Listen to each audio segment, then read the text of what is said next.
Македонија е на прагот на нова корона криза. Расте бројот на новозаразени пациенти. Болниците се полнат, а надлежните како да пропаднаа в земја. Веќе 3 недели нема ни трага ни глас од министерот за здравство Венко Филипче.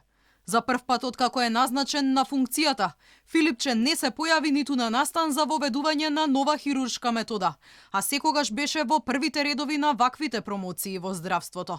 Неизвестно е дали редовно заседава Комисијата за заразни болести. Оттаму, со месеци ги нема да проговорат за пандемијата. Лекарите се загрижени, алармираат дека до крајот на месецов бројот на нови случаи ќе се искачи и по 1000 дневно. Вакви се прогнозите и на професорот од Битола Дејан Трајковски, кој во последната ковид анализа вели оти ништо добро не се очекува по укинувањето на последните ограничувања од страна на здравствените власти.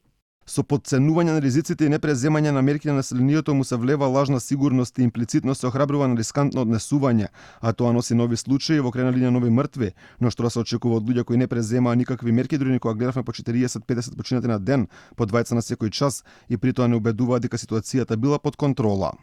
Алфа побара одговори во Министерството за здравство, дали надлежните го разгледуваат ширењето на епидемијата и дали се размислува за воведување на нови рестриктивни мерки по примерот на соседните земји. Од здравство одговор не добивме. А во меѓувреме, Балканот со нови рестрикции во борбата против есенскиот коронабран.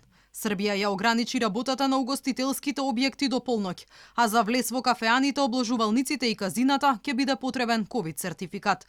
И Словенија воведе ограничување на работното време на баровите, забрана за дискотеки и ноќни клубови и забрана за собирање надвор од кругот на семејството.